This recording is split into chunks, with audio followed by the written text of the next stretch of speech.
So, what I wanted to talk to you about today is we both love cooking, we both love science, and I wanted to share with people not only how we think about food, but how we develop our recipes. So, I've got a bunch of questions for you. We'll go back and forth, make this fun. And, Great. folks, if you guys have questions, leave them in the comment section below and we will try to get to them. So, all right. So, first question for you, Dan. You know that America's Test Kitchen is aggressive. You guys are aggressive about recipe testing, Aggressive, yeah. and I've seen it in real life now. I knew it. Kind of knew because I had heard stories about it, but then when I went, I feel like it's true. Yeah. So, so how do you kind of describe? Would you say describe the similarities that happens in the test kitchen at work, and then also in science labs? Because you guys do approach things with that get to the truth kind of approach in your recipes. Definitely, definitely. So I think of like kind of science in the kitchen in two ways. One is I think like what I call like the capital S science, which is like your chemistry and biology, like the science that a lot of people in school were like, I don't want anything to do with science, right? I Mm. mean, some people like us really were drawn to it. But the other science is the scientific method. And that is like just a fancy word for like controlled trial and error. And so I think like we do both of those. You and I do both of those types of Mhm. science a lot in cooking, and they serve different purposes. The test kitchen sort of mentality, we definitely do the capital S science to help like understand the why behind things. But I would say Mhm. like the workaday stuff that we're doing is really the scientific method, and it's that controlled trial and error. And I was thinking about this before we hopped on here, that like we do like a supercharged version of it in terms of like really great cooks, a dedicated test kitchen space. You can buy all the food that you need to test it and do that so we can get to results more quickly. But the scientific method is how like every single recipe on this planet came to be, right? Because someone made it, they were like, I like this, I don't like that. And then they were like, I'm gonna change something next time. They make it again and they keep doing that. So like every recipe you love, every classic dish kind of has gone through that process. And I think what we're doing is really just kind of supercharging that and being very focused and determined about how we do it. But I think you were speaking at the Tasty Awards, I think, and I saw like a little clip of it. But I think you were basically calling everyone in the audience a scientist, and I think like anyone who is cooking Yeah, yeah, yeah. is a scientist They because actually were though. what's They that? actually were scientists and chefs, which is kind of Oh, what they I actually feel. Yeah. were.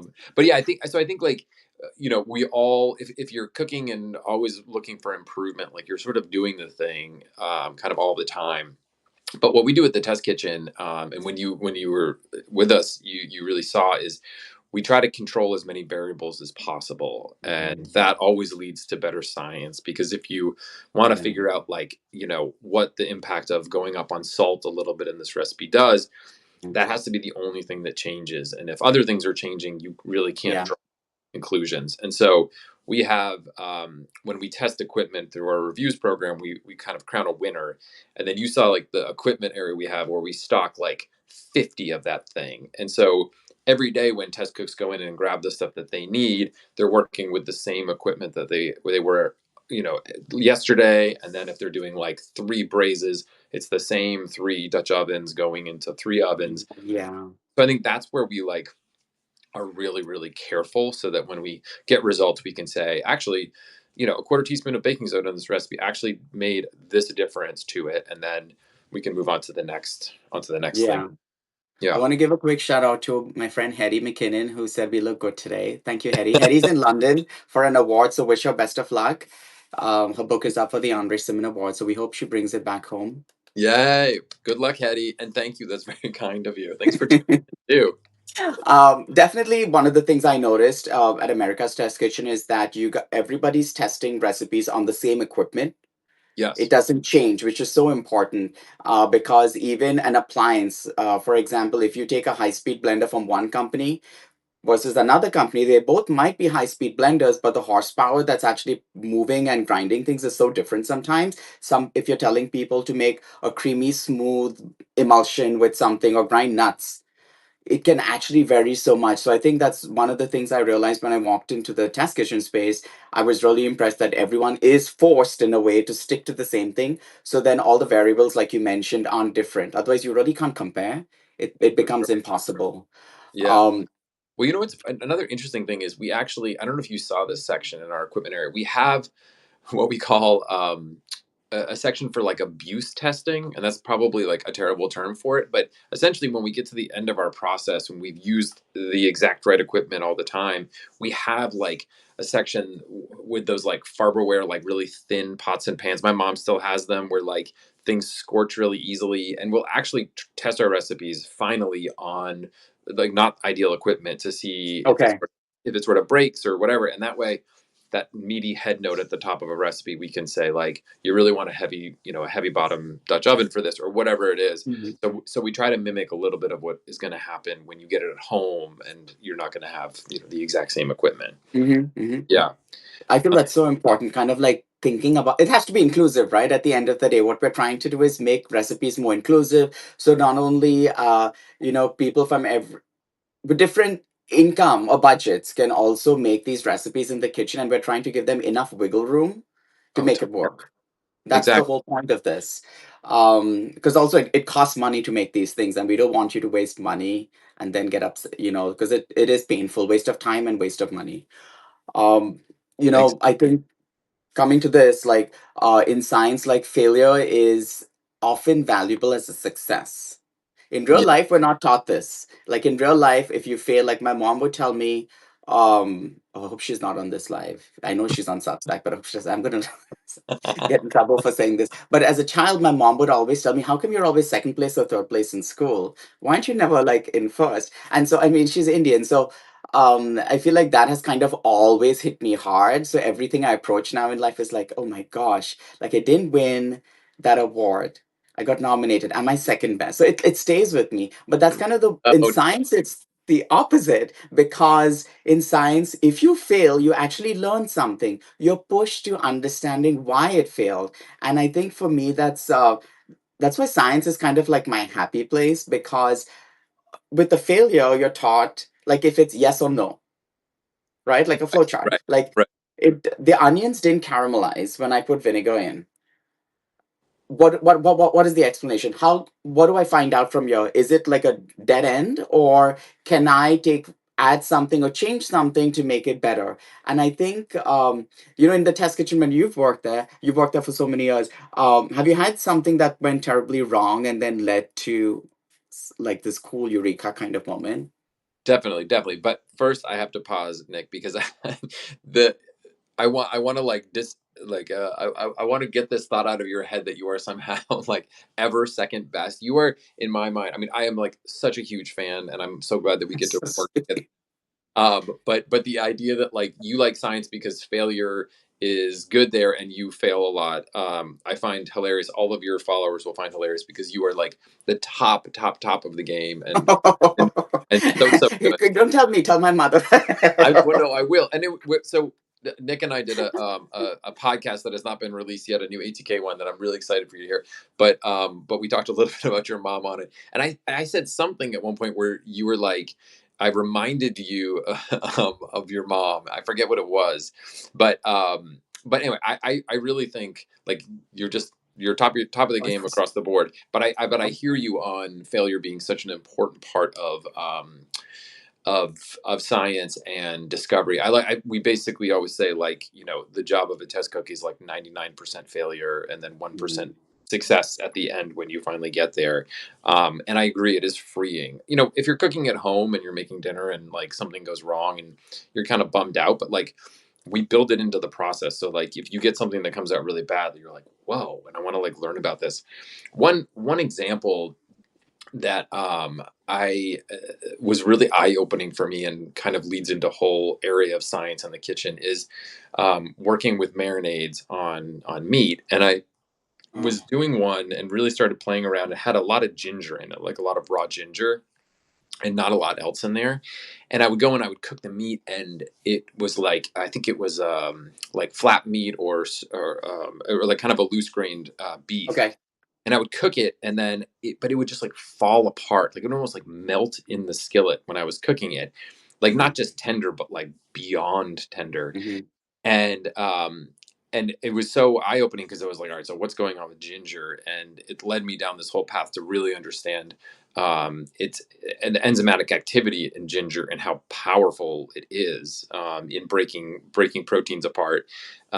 And that if you really want to like get it right in a marinade, most marinades are fine with ginger because they have a lot of acid in there, which Yeah. will kind of hold back the enzyme from doing its work too much. But this one just didn't have enough, so I actually had to cook the ginger, which deactivate the enzyme, so that I could incorporate a lot of it into the marinade.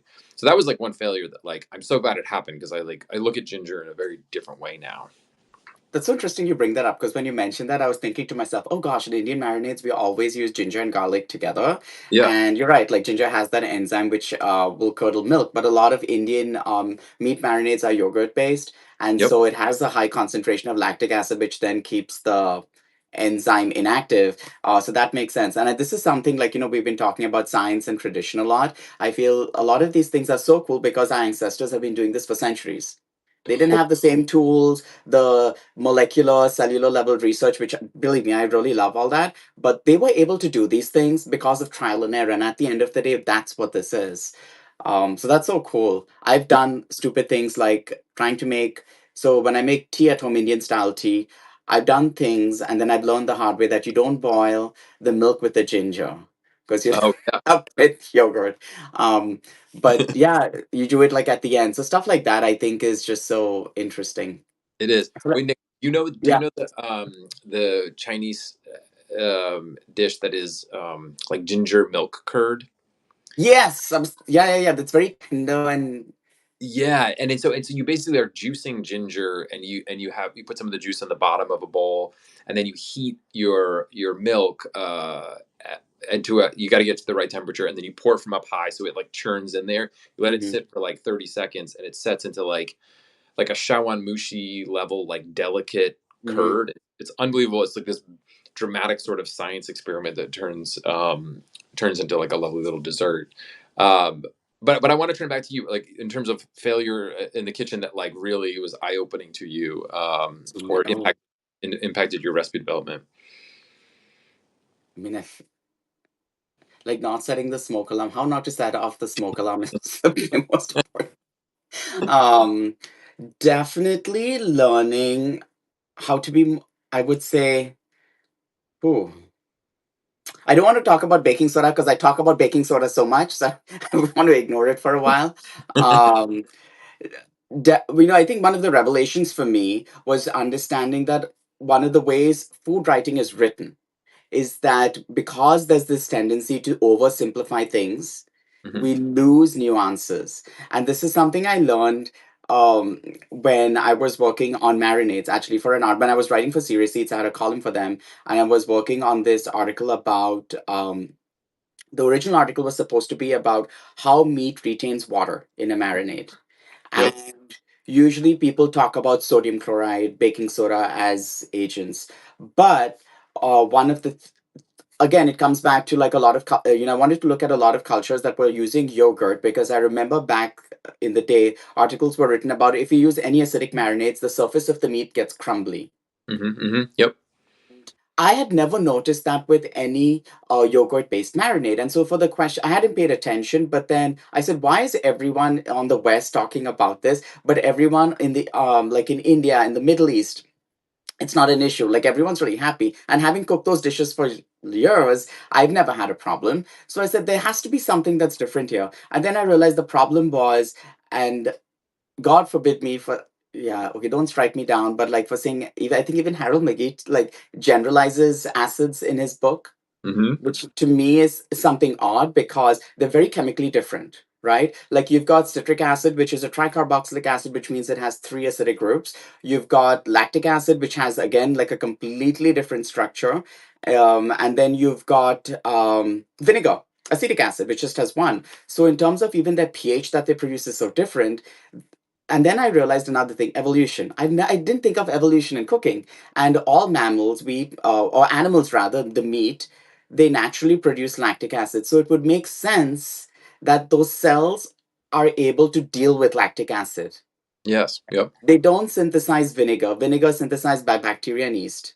Hmm. Hmm. Um, Citric acid is present inside cells, but it's present inside the mitochondria and rarely leaves the cell. If it does, then these are all toxic syndromes, right? And so Yep. the body can't deal with it. And I said, oh, wow, this kind of makes sense. The body has evolved to deal with lactic acid.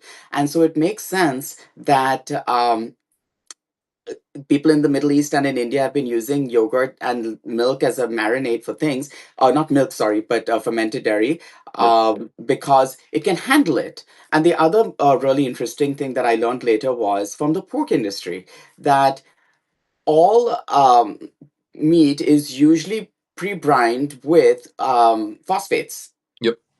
and dairy is rich in phosphate, so the water retention is even better now, so you're not getting like a crumbly texture, you're getting that tenderized thing, but then you're also getting phosphate. So for me that was really fantastic, I just mean, like to learn that.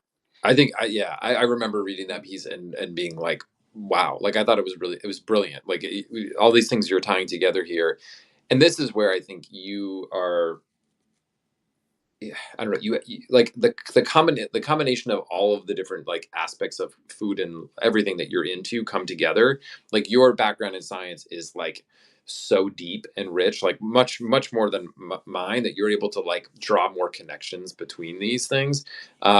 But I absolutely love that, and that's like the beautiful thing about science in my mind too in the kitchen is like you observe something. Like you're like when I Hmm. yogurt and marinade, it's great, and you paid attention to how that there's like something else that's conflicting with that information. You didn't sort of Hmm. like pass it on. You like focused on it, and then you dig into it, and you have a greater understanding of food, but also the world in a greater way. And I really love that too. I think of the same thing. I do a lot of editing and a lot of things where I'm like reviewing cuts of things, and I always like anytime you get that little inclination of like, wait, that seems a little bit weird, just pause and stop and like dig in on it because it's Yeah, probably something's not quite right there, or you're gonna dig yeah. in something. We're very like busy, but like pausing on those things leads to like really interesting discoveries. But I thought that piece was brilliant. It totally changed my Thank way you. of thinking about yeah, acids in marinade and acids in cooking. Thank you. Yeah, I mean, I think like like when I was at the test kitchen a couple of weeks ago, we were doing the Szechuan peppercorn recipe, and for some reason, um, I was noticing that the flavor doesn't last Right, with right. Szechuan peppercorns. And I'm like, why? I know it should be. It makes sense. And like chili crisp oil, they crush those toasted Szechuan peppercorns, put them in there. Something must be happening. Like either the quality is really bad or we're like burning it off. Like something weird is happening. And then like lo and behold, you just go to Google sometimes and you type in and you like look for answers and it's there, it's sitting right in front of me.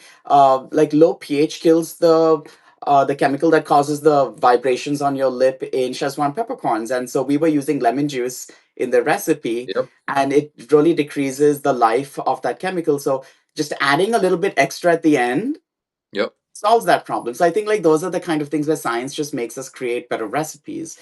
Um, Speaking of science and yep. recipes and techniques, what is the one chemical reaction, or perhaps, let's see, like or technique that you feel like uh, you've tested and that it still surprises you, but also you feel like people should just know about more? Yeah, that's a really good question. I was kind of thinking about that a little bit. I think Yeah, I'll make it tough for you. Don't talk about me, or and everybody yeah, talks yeah. about. No, Don't talk about. that's like the cop out sort of, right? And I mean, I guess I touched on this a little bit already, but I think the role of enzymes is really fascinating in cooking, and more broad than even kind of what I'm talking about there. Um, Lon Lamb at the Test Kitchen, who is now a really good friend of yours, and you guys are like, My bestie, yeah. yeah, you guys are like best. She's a brilliant recipe developer, has a chemistry background, and she's been working on some cool recipes using shio koji. Hmm. And so koji, for those who, I mean, if they're followers of you, they probably know everything. But it's a a mold that makes, I don't know, it's truly an incredible mold. There's like all these like molds that are similar to it that like infect rice in Yeah. in Asia that like are are dangerous, but this one is somehow magical, and in my mind, That like aspergillus, right? aspergillus orzo, yeah, and it Yeah. like it's an enzyme powerhouse essentially. It's got enzymes that break proteins down into amino Mhm. acids. It's got enzymes that break starches down into sugars, and then it's got enzymes that break fats down into really great flavors and stuff. So when you apply it in its kind of salt, liquidy salt form, shiokoji, it's transformative. Like it can change. It makes things, in my mind, it makes things a little almost like junk food taste because it bumps up umami a lot. It adds sweetness and this complex range of flavors. And so I am just forever like fascinated with it. And it's a traditional Japanese marinade, but there's a guy Jeremy Umansky who runs Mhm. Larder. I don't know if you know Jeremy, but From he Seattle, right?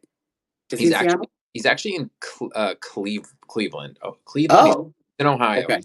So he has a restaurant called Larder, and it's kind of a traditional Jewish deli, but with this like spin on it, where he uses like koji and a lot of cool techniques.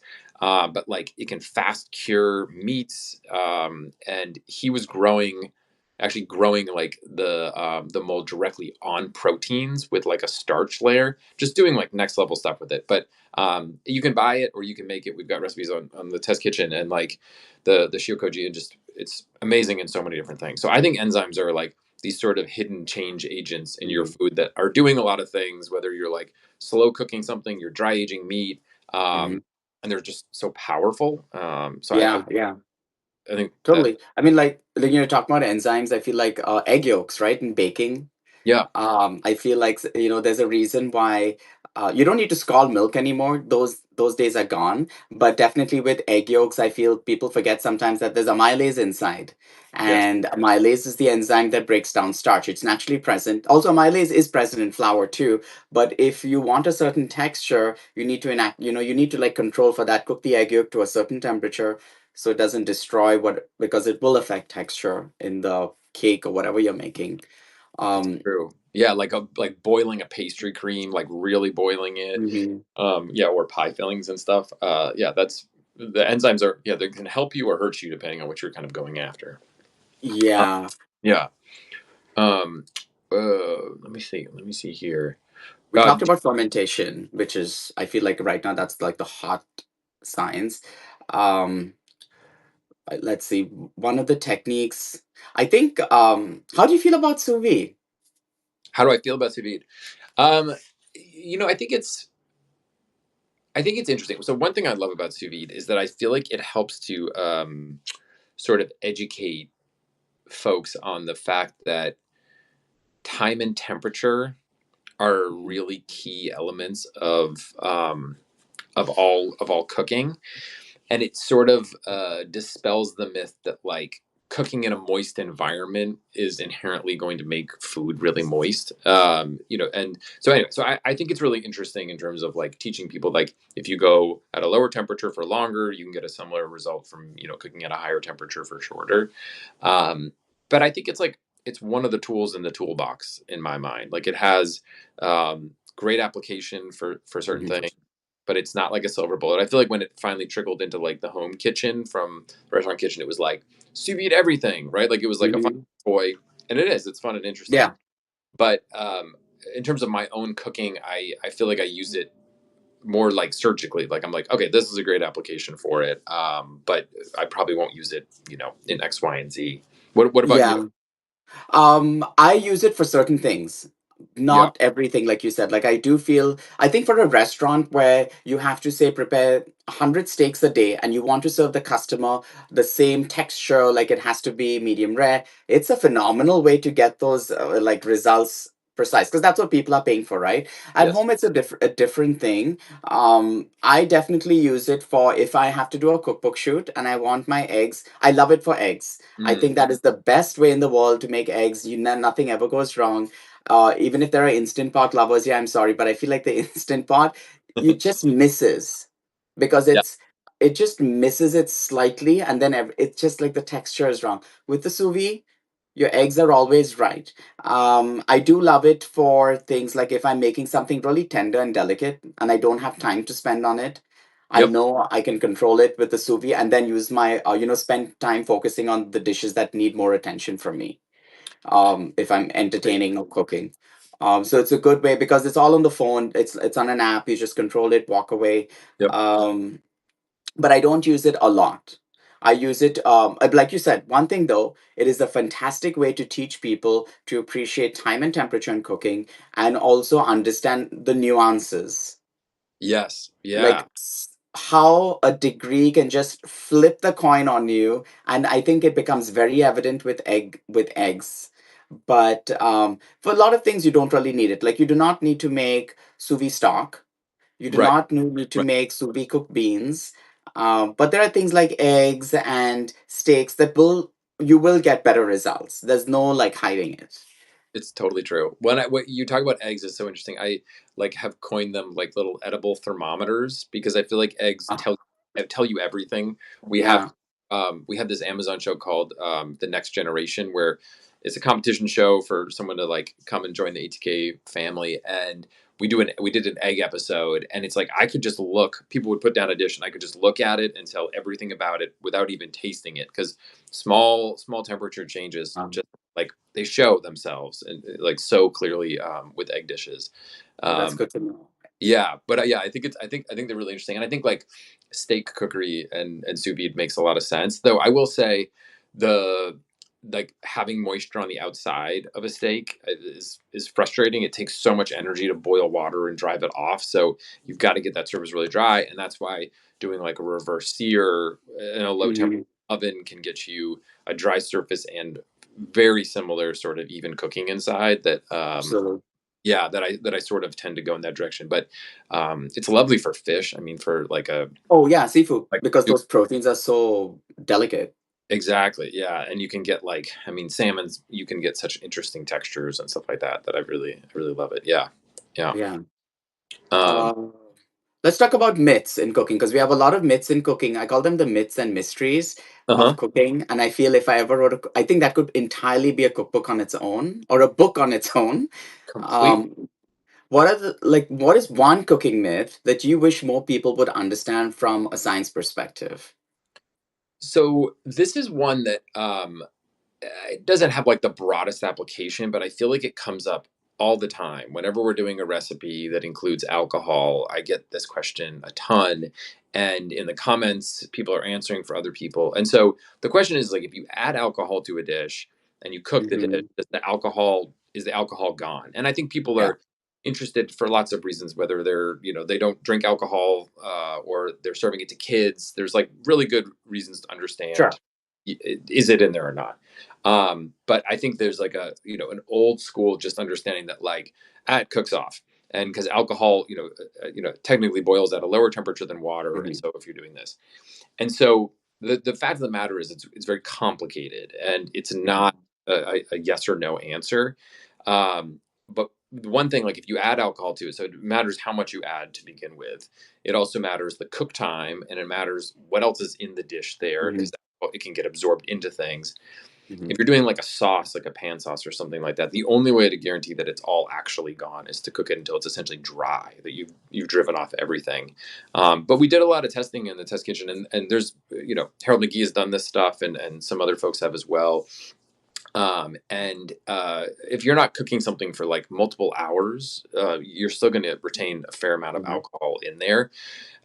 So it's going to vary depending on what you're doing, but I would say that like if you are trying to avoid alcohol in cooking, you got to avoid putting it in, or you got to cook something completely dry to really get rid of it.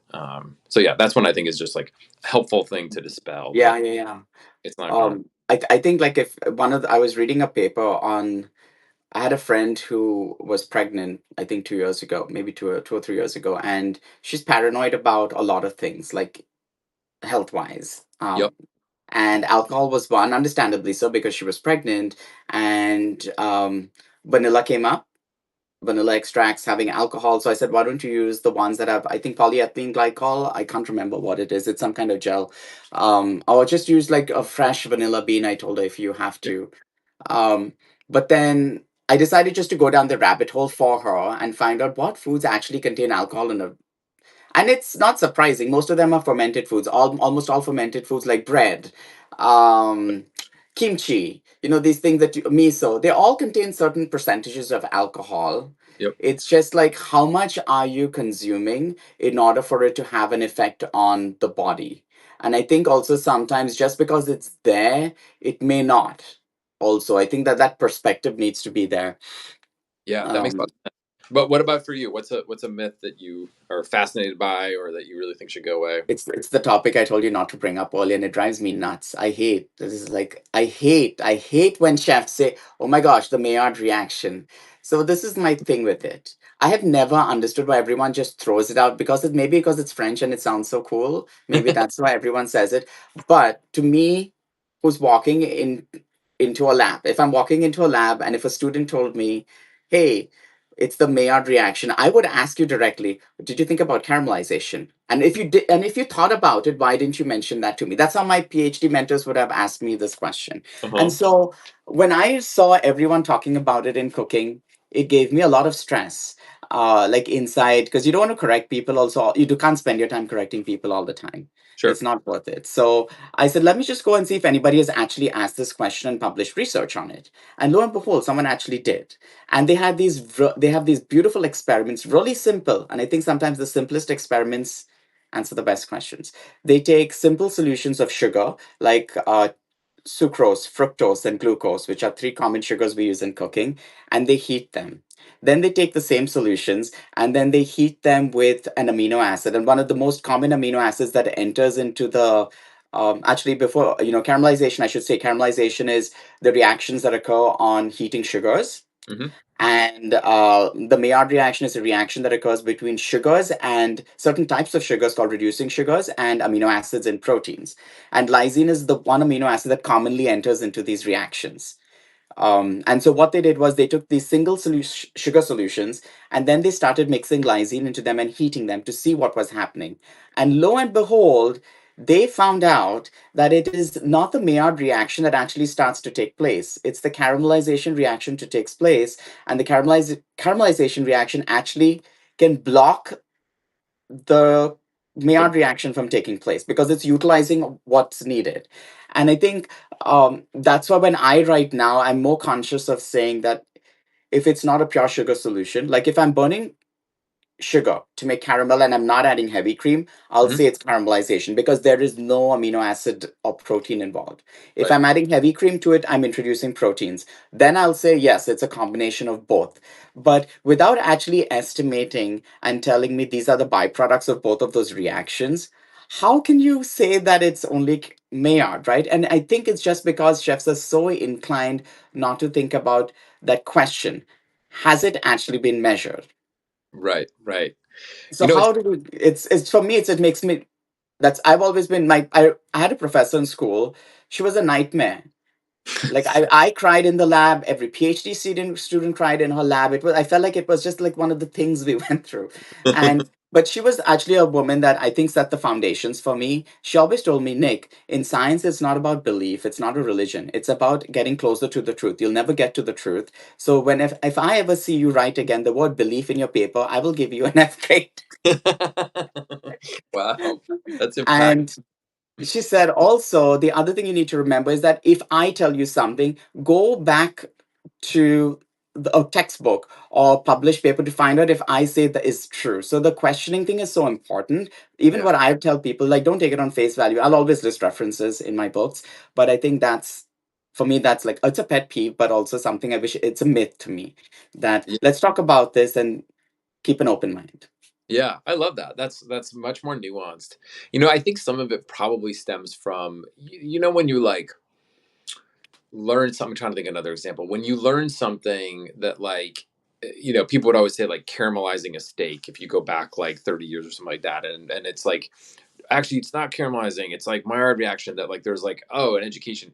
And then once people are like, oh, like this is how you're Mm. supposed to say it, I don't want to sound wrong, that I think Yeah, the that's where shame.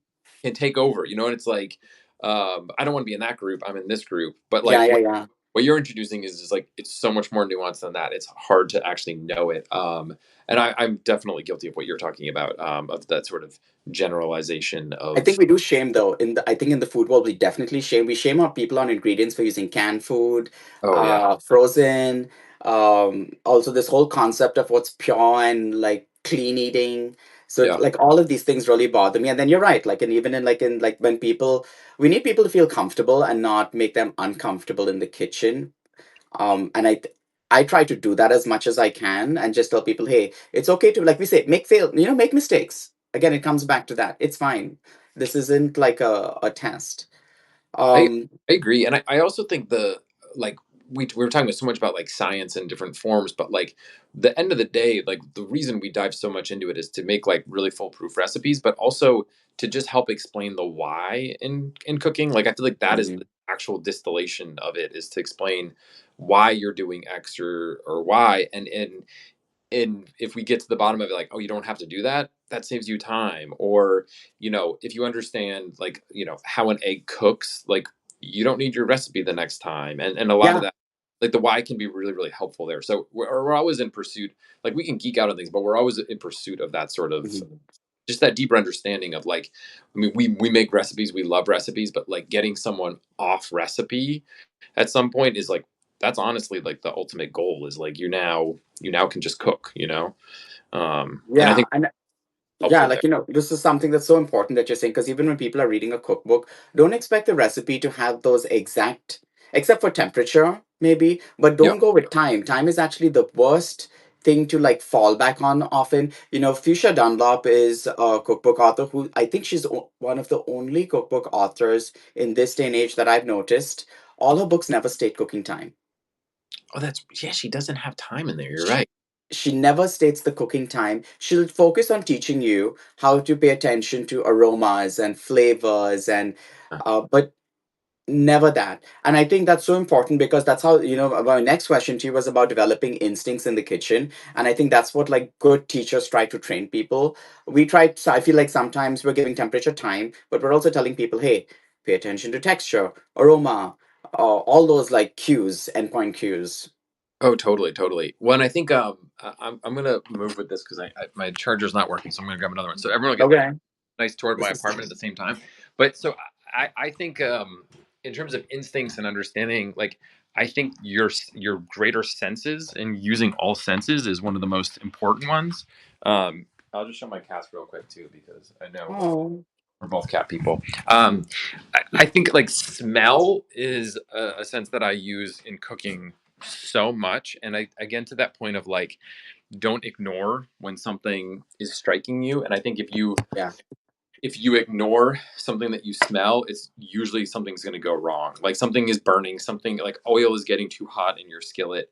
And Hmm. I think there's a really like, there's so much to learn by just super paying attention to all of your senses as things are kind of coming at you in the kitchen.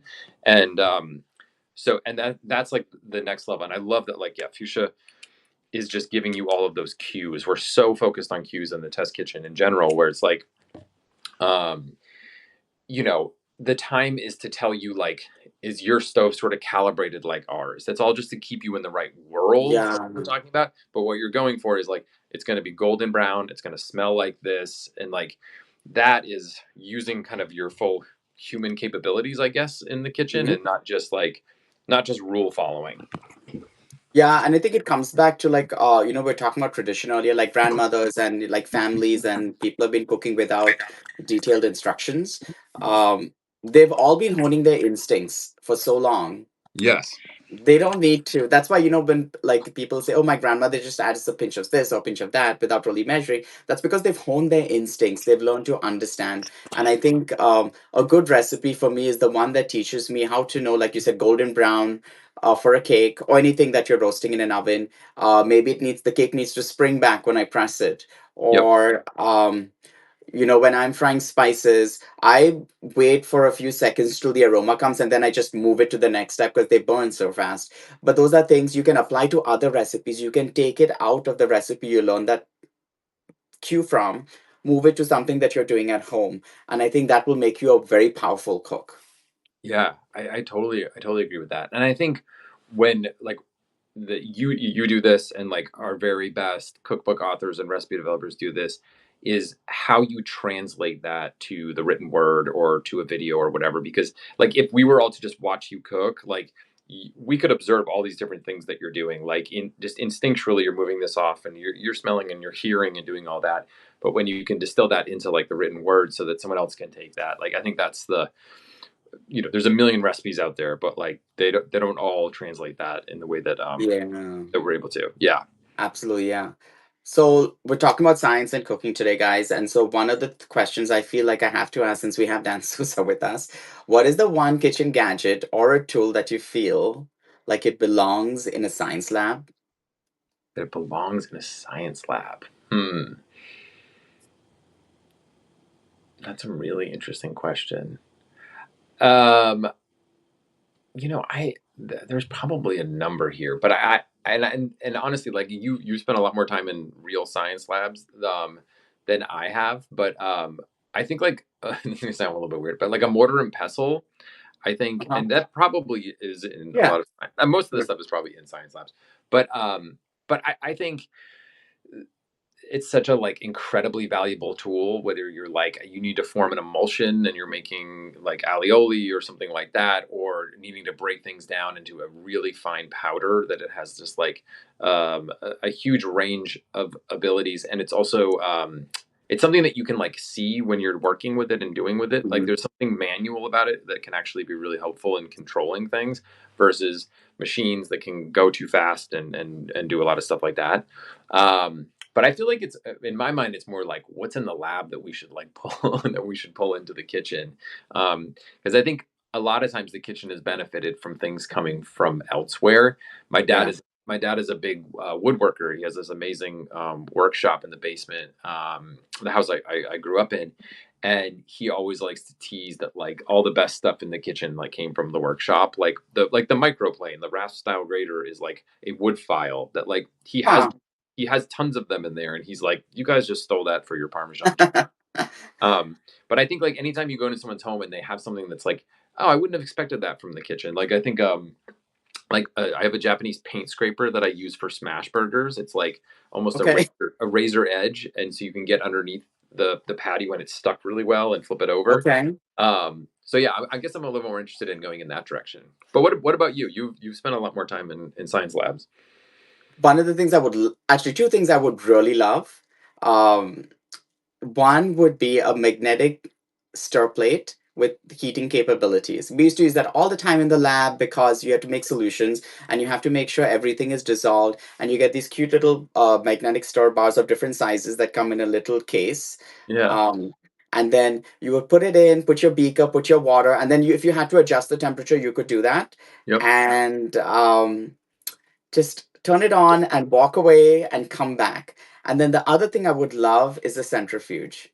Oh I yeah. would Yeah. love a centrifuge. So if you guys aren't familiar with centrifuges, it's basically a really high speed rotor, and you've got these tubes or bottles that surround each other in a circle, and then it just spins really fast. And so solids can be separated, liquids can be separated from each other based on their size. And can you imagine, like, if you're draining like turkey stock, Yes. Yeah. Yeah. and you don't want to deal with the solids, or let's see, fruit juice, if you want to get like nice perfectly clear things, usually people put enzymes, I think, for to make fruit juice clear. I would just spin it down. You'll have Yep. this really beautiful, if I'm for pastry, for pastry and stuff. But yeah, those are two things I wish like some company decides to slide it into the cooking world. And I know chefs use them. I know Yeah. chefs use them, like in Alinea and all. I know all of them use, like, all these molecular gastronomy chefy places. They all use them. It should be really nice to have them in the kitchen. All right. So I'm gonna start a GoFundMe because we got to get Nick like the $20,000 centrifuge. We got to get him the real deal one. I've had some good success with Dave Arnold's, who's like mad inventor and cocktail genius. Yeah, yeah. His Spinzall. We have one at the test kitchen, and it's got a cool continuous feature to it too that you can do more there. But I agree. I think the centrifuge is super super fun, and that like the you're talking about that spin and heating plate would be like amazing for extractions, right? Oh Like my gosh. because like if you ever make tea, like with loose leaf tea, and like you just let it sit versus like stirring it, the strength of the tea is so much stronger when you stir it. Like that movement is so important, and you could heat and spin. You could get yeah, super fast extractions, which would be really awesome. You know, induction stoves. So induction stoves run on they have magnets that make things heat up, right? Yep. What if someone just created an induction stove with like the storing capability? Because imagine when you have to like heat milk on the stove, say you're making yogurt or something, right? It's not painful, but it is kind of a waste of time to stand there and sit and stir it Yeah. constantly. Yeah. Totally. What if you had like the magnetic stir bar and this capability built into the induction stove, and then it's all take like you just set it to a nice speed and call it a day. And gosh, I feel like so many people would be happy. I'm going to talk to Breville because Breville makes a lovely induction stove that I love. I'm Yeah. going to say, hey guys, I have an idea. Yeah. Throw another Let's make magnet in there it.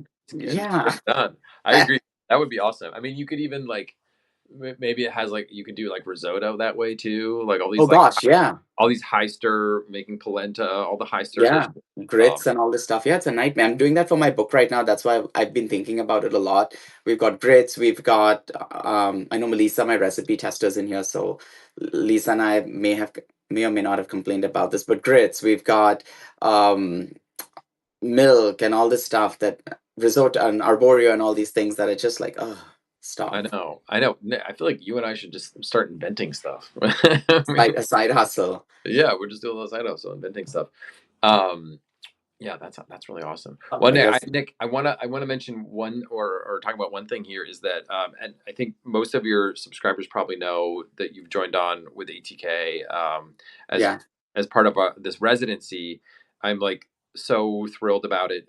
We have your first couple of recipes up on the app and on americastestkitchen.com, and yeah, I've just been a fan of yours for so long and been like, it'd be great to work with Nick at some point. And so it's a total dream now to be able to do this with you and talk with you about everything.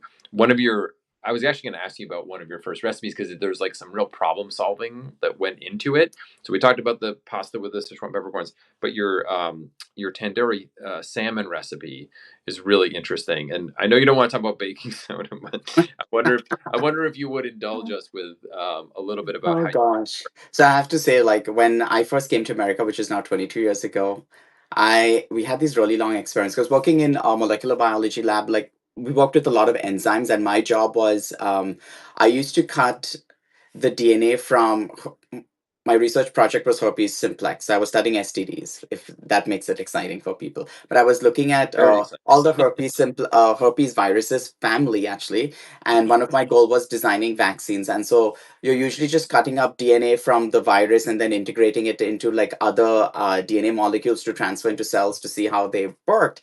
And the incubation periods for those enzymes to do anything is really long. Like sometimes 7 hours, you would set it up at night and then come back at 6 a.m. again in the morning to take it out and then wait for like the next thing before you could actually do anything. So I would go home and I had discovered coming to America that there was this free channel because I wasn't a graduate student stipend. So there was literally no money. I think it was, I would make $1,000 a month. I was Oh, wow. living in Cincinnati, but it was so I could do it. It's not an expense. At least then it wasn't expensive, and this is 20 years ago. But found PBS, and there was this show called America's Test Kitchen. And I said, who are these people? Because they're always talking about food science. And I feel like I'm coming from a lab, but coming to a tastier lab where things are more delicious. And Yeah, it's so funny. Like, that's something that when I first came to the country, and I feel like it's full circle that I've come into that space, same space. So it's crazy. yeah, But coming back to your actual question about baking soda, so the tandoori salmon, the tandoori salmon is something, and tandoori dishes are usually a dish that usually has like this charred texture on top. And so the technique for this is to broil it, and you broil it in the oven. So you're replicating what happens in the clay tandoor oven. And it works really well, but there are some challenges. And one of the things we had to keep in mind was making sure the fish doesn't get tight because yep, muscles contract and get tight on heating. And it's kind of like having a wet towel and you squeeze it really tight and water's coming out, and then it just stays like that. So proteins are like that. And Yep. so we decided, let's just test with we started out with salt. I remember salt was is the classic brine used at America's Test Kitchen. So I started out with that, but then your science consultant Paul Adams said, baking soda. So I said, oh, let me just try it. And the results were really nice. It was smooth and buttery, and it cooks really beautifully. And then I said, let's just try both salt and baking soda. So we did that, and it's not as buttery, but it is juicy. Yep. But so we decided, okay, let's go with baking soda. So then when I made the marinade, recently, I don't know if most of you guys might know this already, but the FDA banned artificial red food coloring. And in tandoori dishes like the chicken, the fish, even the paneer dishes, red color comes from the peppers that are used to make the marinade. But people in India will also use artificial red coloring. And I didn't want to do that. So I said, okay, what are the natural sources? And beet powder is so easily available everywhere, and it lasts forever. So I said, let's use that in the marinade. We decided to use beet juice, Yep. fresh beet juice from a beet, because if you buy it from the store, it actually doesn't give a nice bright red color. So did that, and then we found that when we were using baking soda, it was causing that caramelization. It changes the pH. It's Hmm. alkaline, and so with the pigment that's present in beet juice, when it meets an alkaline pH, it starts to turn grayish dull, Yeah, which is not pretty. which is, and it wasn't like it was, the fish was turning brown. It tasted great, but it wasn't the red color we had started with. So what was the point of using this then? And I said, okay, try problem solving. And I think this is where it's fun to talk to other cooks and just Yeah. talk to them. And I'm talking to Lan, who is kind of like my bestie mentor at ATK. And we're just talking. I said, and then suddenly, like halfway through, I said, oh, now why didn't I think of this? I'm so silly.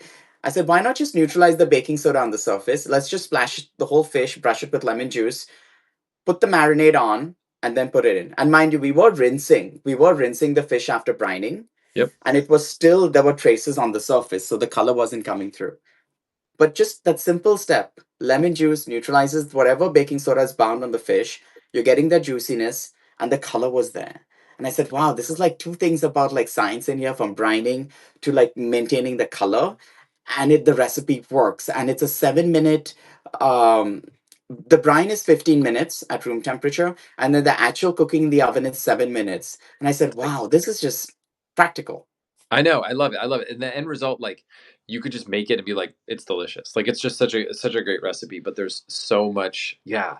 There's so many smart techniques and so much to learn within there if you want to dive in deeper. I think you can enjoy it from a dinner level or kind of more of an intellectual level. Yeah. But yeah, I love that. I thought that was great, and that is like that collaborative test kitchen environment that like leads to like a good conversation that leads to a great meal, which I think is so cool. Oh man, Yeah. that's so awesome. Yeah. Let's see. Do we have any questions? Because I haven't been. Do you guys have any questions? Ask us, because I think we have 7 minutes left. If not, I'm going to ask Dan a question. Um, Dan, what do you think is one thing home cooks can take away from science to make their cooking in the kitchen easier? To make it easier. Um, Man, that's a tough one. I mean, it shouldn't be hard, but it is. Um,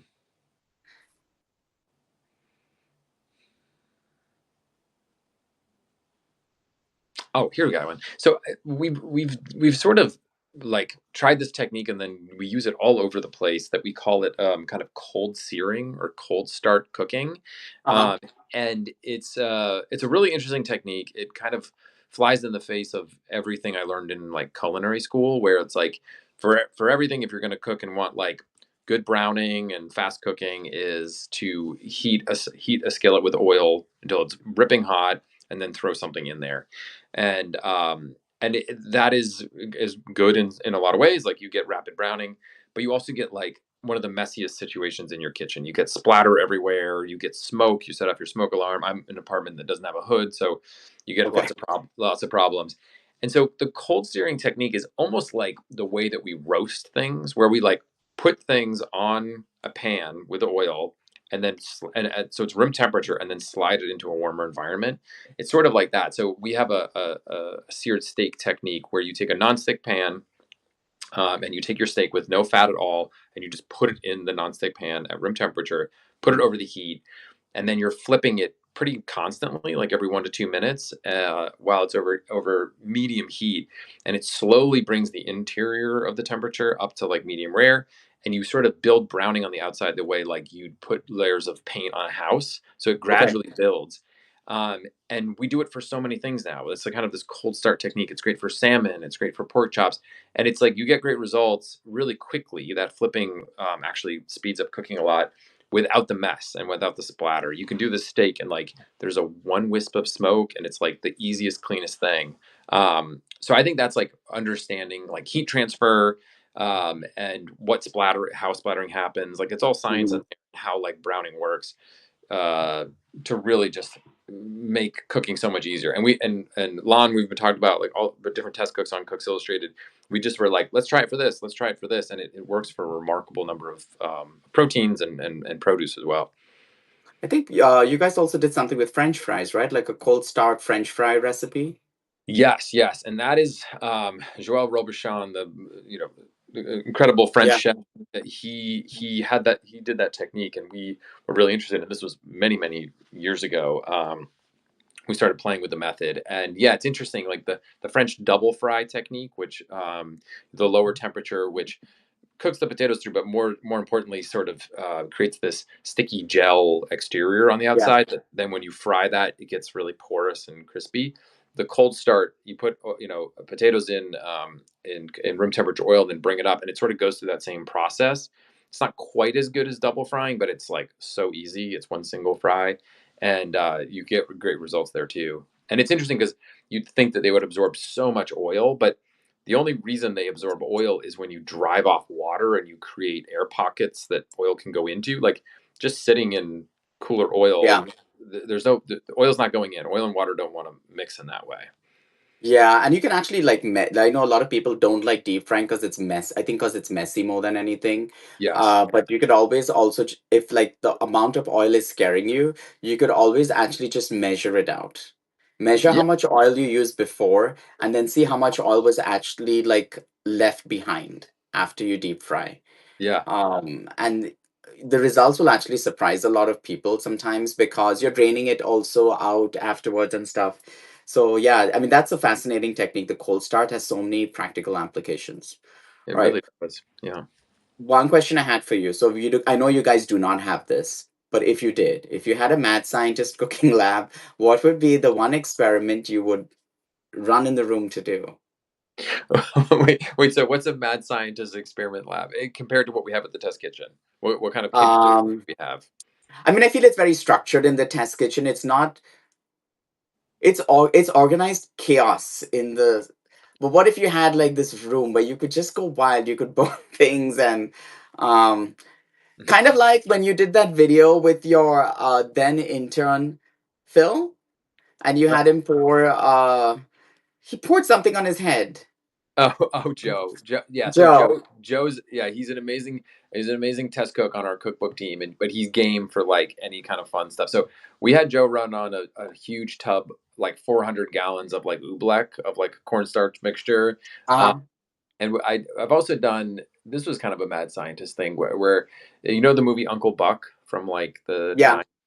so he makes huge pancakes in that movie that are like he flips them with like a shovel, and so we worked with a robot maker next to our office called Autodesk to I'll send you the video of this. It's up on our YouTube channel, um, Okay. to create like basically like 32-inch across pancakes, and they had a robot. We programmed a robot to like pick it up and flip it, and we learned so much about the dynamics of using a spatula and flipping. Like if you go Okay. too slow, it like slides off. There's a certain motion to it, and so it was like that iterative process of figuring that out. So I've already lived out that dream, so I won't say that Okay. one. But one thing I really would love to figure out is everyone knows when you like fly in an airplane how like food just doesn't taste as good as it should. Mhm. There's a number of different reasons for it, like the dryness, pressure changes can impact like how you perceive things. if I had a lab where I could like mimic that environment and like cook in it and taste in it without having to be like up in the air and like really solve that problem, I think that would be a fun challenge. Okay, I know some. There's a place called Zero Gravity, and they you can go and get like the astronaut experience. Uh But I huh. think they also do flight simulation and stuff. We should go there. We should go there. We should spend like a week there and just like solve the airline food problem once and Oh, for all.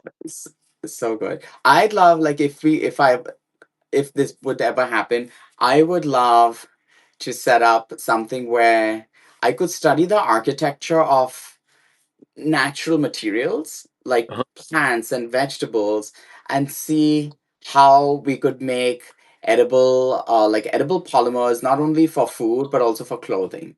That's something that I would love to learn about, like how like the patterns in nature, Yeah.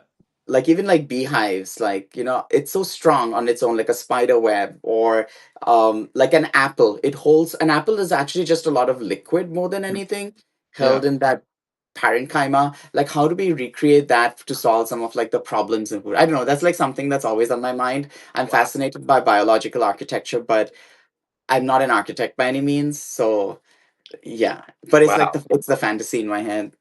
One day. That's fascinating. I have not. I would not have ever guessed that. But that would be really really cool. And you could team up with architects too to like really really dive into that. But it's true. Like I feel like we only understand like 2% of nature, and every time we learn something new, we're like, whoa, like that's how you build that, and that's how we've learned so many great lessons there. But there's so much to learn from our food, and I love that apple example because it's also like we did like a peach tarte tatin recipe, and it like flooded the skillet, and we found a great recipe eventually for it versus like apples. But then we were like, oh, they must have so much more water in them. But when you look at the numbers, they're like the same percentage of water, and it's entirely their like pectin and cellulose. Like Yeah. it's all their structure. It's just like a very different structure, different eating experience, but not necessarily a different water content. Yeah, I think like making up, like you said, like I think there's so many practical applications. Like you should better pie crust, maybe. You know, Yeah. like a lot of people say, like use egg white. It never works for me. I even asked Alice Medrich once. I said, why do people always say egg wash? I think it was she who told me, or it was either Rose Levy who said Mhm. the egg wash thing never works. It just never works. Just use chocolate. Just use chocolate. I like that. That's funny. Yeah, pie dough is fascinating, and I think like being able to look really deep, like sort of X-ray vision into things and understand their structure on a very small level would be Mm. um, is super useful.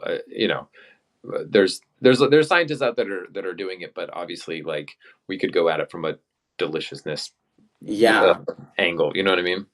yeah. We just need to start like a special lab at ATK. That'd be fun. Look, I'm down for it. I'm down for it. Uh, Well, that's awesome, Nick. This has been so fun. As I mentioned Yeah. at the start, I was like I could talk to you forever about this stuff. And over the next couple of years with your Likewise. residency, I'm excited. We're gonna have lots of good conversations. Thank you for doing this today, and thank you for everyone for joining us. We will have this chat sent to you via email after this, so you can see what we talked about or listen to what we talked about. But yeah, thank you for joining us. Thanks, Dan. Thanks, Nick. This was so fun. Have an awesome Friday. Good You weekend. too. Bye, Thanks, everyone. guys.